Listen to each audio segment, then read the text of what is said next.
Hey, how you doing? Great. How are you doing? All is well, all is well. Thank you so much for coming on the platform. I really appreciate you taking out the time to stop by. Sure thing. It's definitely an honor. For the viewers who may not recognize you, let them know who you are and definitely where you're from. My name is Matt Lassiter. I'm a professor of history at the University of Michigan, and I'm also the co director of the Carceral State Project at the University of Michigan with Heather Ann Thompson, and the director of a project called the Policing and Social Justice History Lab. Wow, okay, that's real cool. That's real cool. Now, the carceral and the history lab, could you talk about that a little bit? Those two projects, what exactly is that? This is a big initiative that we started at the University of Michigan in 2018 to investigate mass incarceration, policing, especially police misconduct and violence, immigration policy, but also activism and um, people who are incarcerated, who live in heavily policed communities, and how they push back and fight back. And we have had about probably 250 undergraduates, 25 or 30 graduate students, a core group of faculty, and also a number of community members involved in the research project. And we put out reports, work with community groups on their priorities, and do investigative work in archives and databases, especially to try to help change the conversation in our country around crime and safety and danger, and really help try to confront some of the dominant policies and discourses that have led to outcomes of extreme racial inequality, economic inequality, criminalization of targeted communities, especially Black communities and undocumented communities. Wow, I take my hat off to you. That's some really amazing work. Now, I can ask you what inspired you to even, take that path? I've been working in my own scholarship on issues of urban history and racial inequality for a long time. And I had written a book about school and housing segregation and the civil rights era. And my collaborator, Heather Ann Thompson, had written a bunch of books about Detroit, and then also a really famous book about the Attica prison rebellion and the state of New York's suppression of it. And I think it came out of her book on Attica. And then after the Michael Brown killing in 2014 and the expansion of the Black Lives Matter movement, I was trying to think of ways to teach a new class at the University of Michigan that would get undergraduates involved in investigating those deeper issues. So I started the Policing and Social Justice History Lab. And the original goal of that project was to just investigate the history of policing, civil rights activism, Black power in the city of Detroit, and to try to tell a story about a northern city during the civil rights and Black power eras, and about how the white dominated, really white supremacist police department during that era was pretty similar to the more familiar story about law enforcement in the South during the 1950s and 60s. And that was the genesis of the project. Oh, okay. Wow, that's amazing. Now, I see you have a passion for history. Was that something that you kind of got into early on in life, or do you have historians and educators in your family, or are you the first? That's a good question. I grew up, I think, thought I was going to be a lawyer and go to law school, which a lot of undergraduates, high school students, and undergraduates think that. But I do come from a family of teachers on both sides. My father was a high school principal, and my grandmother worked in education, and many of my cousins and brothers and sisters do. And so I think I gravitated toward history partly because I decided I would rather be a teacher than a lawyer. And also, so much of the time, I was very passionate about public policy and politics, but so much of the conversation lacks a kind of deeper historical understanding of how we got to where we are. And so, and I just wanted to contribute to that. And I really enjoy doing research and going into archives and digging up, documents that have been lost for a long time, might not otherwise see the light of day. Yeah, yeah, that's amazing. History can be very, very empowering. Some people they may overlook it or they take for granted how important history can be, but you could learn a lot from it. You could utilize a lot of that information today. Can I tell you a story about that involving the policing project? So, one of the things that we were trying to figure out with the policing project, it was inspired, as I said, by the Michael Brown killing in 2014 in Ferguson, Missouri, and how much silence and kind of cover ups and hidden information there is around what police do. And so we asked the question, this is a project with 20 investigators, mostly students working on it with me. Just how many people did the Detroit Police Department kill during the civil rights era? And there's no way to know the answer. Like, most of the time, the police don't even release the information, or they release a very skewed version that somebody was a criminal and they shot him and they had to, it was self-defense. And we started investigating in all kinds of places, and we've identified 188 people killed by law enforcement in Detroit from the late 50s to the early 1970s. I think this is probably at most 2/3 of the total number. And we have a website called Detroit Under Fire where you can go read about this. But the point I want to make about history is we went into the archives and we went into the digital newspaper databases, and we didn't really find the story in the mainstream newspapers. We found the story in the black newspapers, and we found the story in like the mayor's papers, letters, and investigations that civil rights groups had done. And it turned out that we were not uncovering this history, that families of people who had been killed and civil rights and black power groups had already uncovered the history. And then it got kind of buried again in the archive, and we were just bringing it back to the surface again. And so we thought that we were documenting police violence in Detroit, but what we ended up documenting was community activism, especially black community activism, and resilience in Detroit. And most of what we know, that's not the official story, we know because of the hard work and parents who lost a child and filed a lawsuit or refused to accept the official story and demanded answers.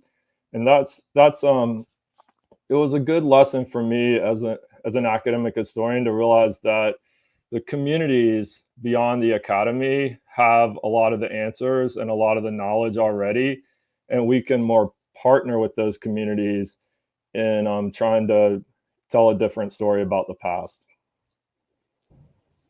Wow, that's inspiring. That's truly amazing. And 180 people. I mean, Detroit is just one city. I'm from Cleveland. I'm from Cleveland, Ohio, and it's a similar area, similar circumstances. So I can just only imagine what we would find if we did the same thing for where I'm from. I think it's every city in the United States has these patterns. Detroit probably was the most violent police department in the country, at least during the late 60s and early 70s. And a lot of that is linked to the fact that the black community was about to become a majority of the population in the city of Detroit and elect a black mayor, which happened in 1973 and brought some real reforms to the police department. But the white community was really trying to maintain housing segregation, and the police were really using violence as a kind of, not to fight crime, they were using it as a system of racial control during that time. And that story you can find in Los Angeles and Cleveland and Atlanta and pretty much every big city. Yeah, yeah, because In 1967, Cleveland was the first, major city to elect a black mayor. My uncle, he was a part of a black nationalist organization called the Afro Set, and the mayor was working with them. They had, funding because they was opening up these shops, so they would have like social programs. They had a free breakfast, a free lunch, but then they opened up a theater. They would do plays, talent shows, poetry readings, musical performances, and then they would have classes like they would teach Swahili, they would teach self defense, drug awareness, the whole thing. So I could definitely see the parallels between those two. And like you say, just from east to west coast. Well, you're talking about Carl Stokes in Cleveland, and that they're very similar stories in a lot of ways. Although one thing I will emphasize, when Coleman Young got elected mayor, Coleman Young is the first black mayor of Detroit in 1973. It did bring some real reforms to the police department, and there was a notorious unit called Stress that had killed, stopped the robberies, Safe Streets was the name, and they had killed more than 20 young black males in like a 2.5 year period, and most of the people killed were unarmed. Many were fleeing. Some were just, you know, shot in cold blood, and it was covered up. And Coleman Young ended that kind of policing, but it was still difficult even for a reform mayor to really fully control the police department. And the federal government and the state government and the city were revving up the war on drugs and the so-called war on gangs and war on crime in the 70s and 80s. And so the levels of police violence didn't really decrease in the 70s and 80s. The extreme kind of racist, just vigilante actions by the police were curbed a little bit, but there was still a lot of friction with the community because of aggressive drug and crime policing. And the other point of the story you were telling about the Black Power movement, the Black Power movement in the late 60s, early 70s really represented a challenge to police dominance. And one of the things that Black Power groups called for was community control of the police. Like, communities should control the police the way communities, say, control their local school boards. And generally, there was a massive resistance to that, but there was also oppression of Black Power groups just for protesting. And in Detroit and in Cleveland and elsewhere, the police, framed, killed, shot at, and really, really harassed and brutalized a lot of activists, political activists. And again, not just in the South, the story we're more familiar with, but in the northern and western cities too. Yeah, definitely. Okay, now I wanted to ask you about your book, The Suburban Crisis: White America and the War on Drugs. What inspired you to really dive deep into that subject? Well, so like I said, I had written a book about housing and school segregation, and I was trying to figure out where to go next. And I was originally going to write a book about the the American suburbs, especially the segregated white suburbs after World War II, looking at a lot of different topics. But I zoomed in on the war on drugs, partly because Michelle Alexander's book, The New Jim Crow, came out, and there began to be a lot more attention to crime and drug policy and the question of mass incarceration. And what I was really interested in the book is what happens when white people break the law. And the book goes from the 1950s to the 1980s and covers cities and suburbs, white communities, black communities, Mexican American communities. There's a lot about Los Angeles and Southern California in the book. And really, there are two patterns that I identified. First of all, a lot of white teenagers and young adults actually got arrested for breaking drug laws, more than we know, because generally when they got arrested, they would be channeled into rehabilitation, channeled into some sort of like no record kind of secret probation as long as they didn't do it again. And when black and brown youth got arrested, they were much more likely to be sent into juvenile facilities or jails or prisons. And so part of the book's argument is that the war on drugs is a really aggressive and oppressive state institution that operates in the white suburbs as well as in the central cities, but it operates in different ways in those two places. And then that's a kind of key argument. And then the other place that I looked was like politics and culture and media coverage. And in those areas, the same pattern happens. White youth, white women are always portrayed as the victims who have to be saved from the evil predators who bring drugs into the country and sell drugs in American cities. And the people who are selling drugs, although plenty of white people also sell drugs, but the sellers are almost always framed as Mexican, as foreign, as African American. And you think about, the crack era in the 1980s is pretty well known now about the portrayal of the cocaine market, which was a white majority market, as a market of like Black criminals and white victims. But that goes all the way back to the 1950s and even earlier. 1950s, the heroin markets are portrayed as white victims and Mexican, villains, or even what we see in the fentanyl discussion today about how Mexico is invading America and killing the white youth of America, and not really discussing the complicity of pharmaceutical companies and so many other complicated parts of the war on drugs. So that's it's a really long book. It's 500 pages long, but that's a really long book in a nutshell. Yeah, man, but it is worth reading. That's some powerful information. And again, I take my hat off to you for taking the time to even put the research in and the work to do that. Now, have you experienced any backlash, because these are some controversial topics, and I think sometimes when you're a professor, you hope that your books are important enough to get backlash, and so it's I think that it is an academic book. It'll mainly be assigned in college and classrooms, and it's a sort of a slow process. I've tried to get the word out, but there's a lot of really good people in the drug policy area talking about solutions. And what I was trying to do in a lot of ways is give the advocates and the people who are active in this area like a deeper historical reservoir that they could draw on to make arguments that they're making now. And I will say, because this book is a long book and a more of an academic book, I was developing the police violence project in Detroit at the same time, and thinking about that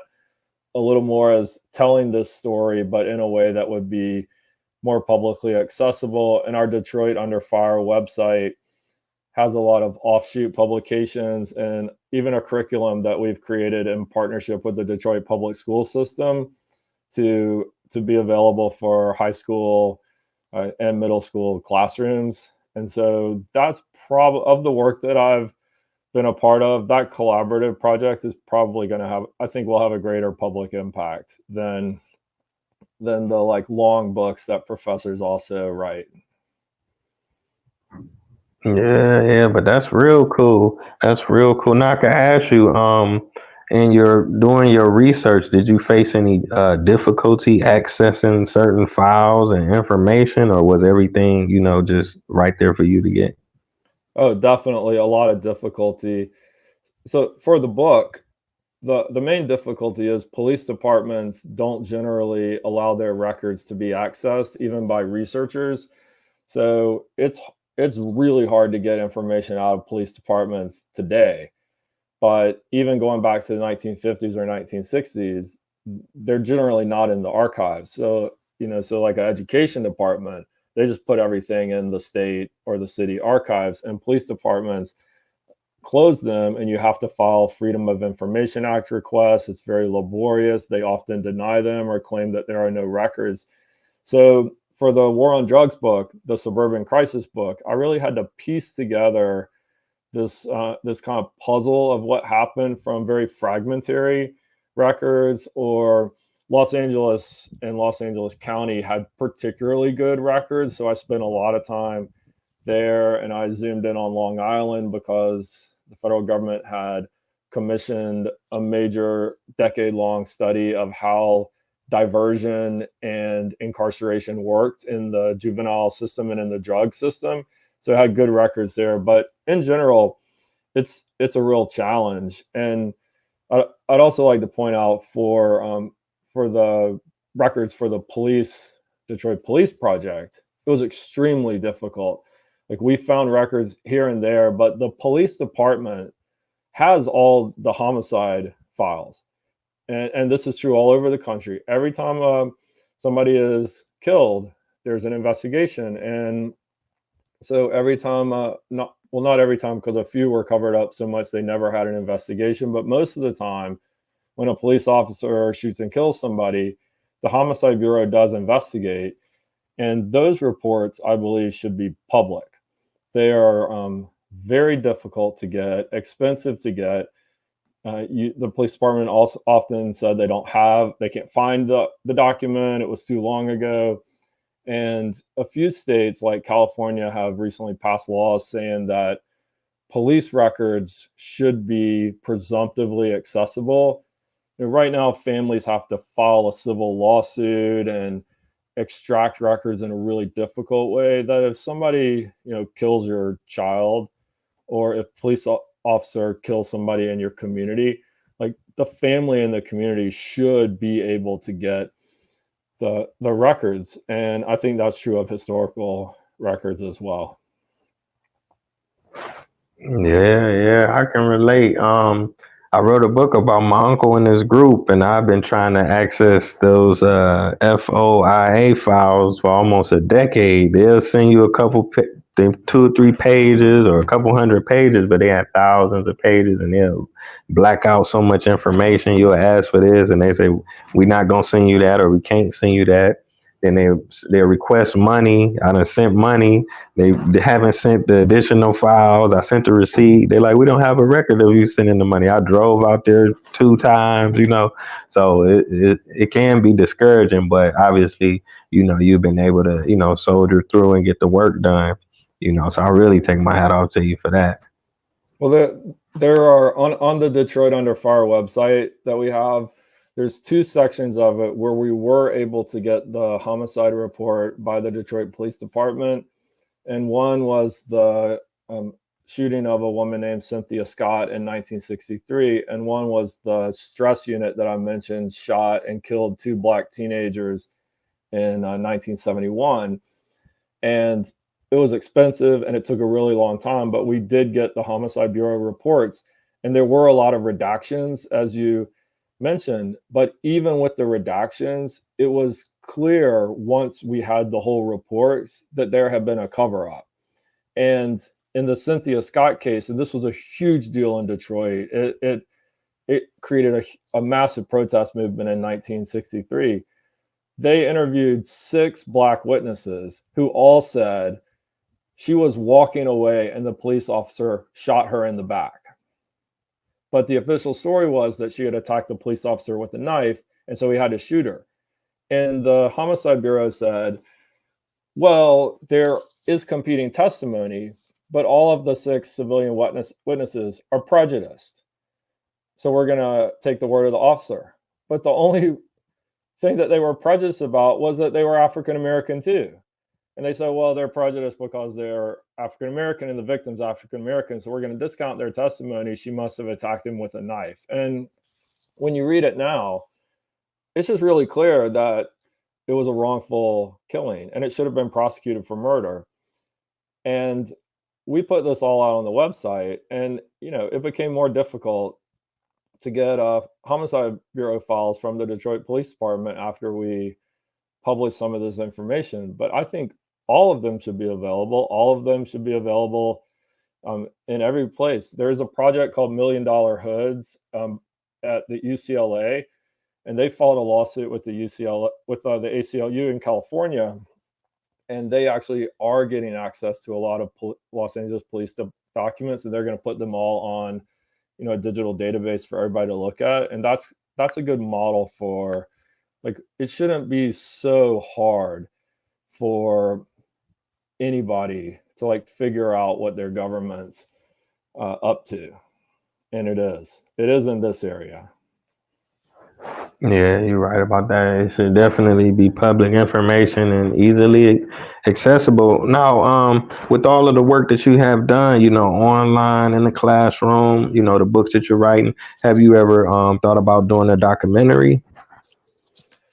That's a really that's a great idea. I did do one documentary with a team about the first Earth Day and environmental activism, and we have a lot of interviews. We've interviewed, activists, police officers, even police chiefs about Detroit, and I it's doing this project has made me really respect the insane amount of work that goes into making a documentary, because you really need a large, especially the video footage from these 1950s, 1960s.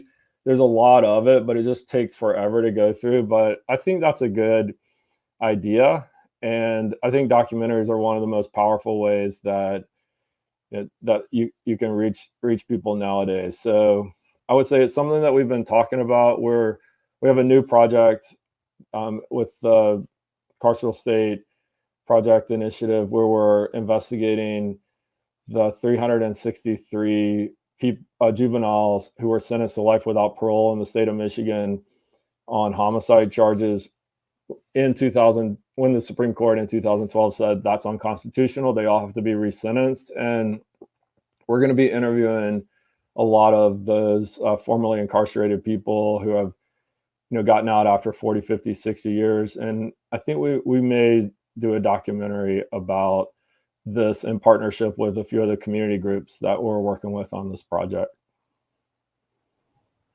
Wow, that would be powerful to hear some of those stories and testimonies and stuff like that. Definitely, definitely. And then like you mentioned with the doing a documentary, getting that archive footage, I looked into it myself. It could be expensive too, because like say if you want 60 seconds, like you want to lease the rights to reuse something that NBC recorded, they may charge like $3,000 for just 60 seconds. So a documentary might be an hour, so you need 20, 30 minutes worth of footage. It's true. It is. And we have, my project has the benefit of being at a university and having university resources, but we have fairly limited resources for those kind of like big documentary projects. But there are ways to try to get grants to pay for some of that. And I appreciate you encouraging me to think a little more creatively about documentary film. Yeah, that'll be phenomenal. That'll be phenomenal. So yeah, we're about 30 minutes in. So I definitely want to thank you again for coming on the platform. As I mentioned earlier, it's an honor. I really appreciate the work that you have done in the past and the work that you continuing to do. It's inspiring to me, and I'm still processing a lot of the information because people take for granted, like you say, if the book is 500 pages, you put a lot of time. That sounds like years and years of work, that you're presenting to somebody and giving them the opportunity to learn and be influenced. Well, it took me 15 years to write it, Wow. but I wasn't actually working on it the whole time. I was doing these other projects and teaching and living life. But I don't think I'll ever write another book that long. I think I'm going to put more of my energy into the websites and the public scholarship, public facing projects that we're doing from now on. But thank you for thank you for inviting me onto the show, and it's been great talking with you today. Oh yeah, most definitely. And I gotta thank the viewers for tuning in. So until next time, peace.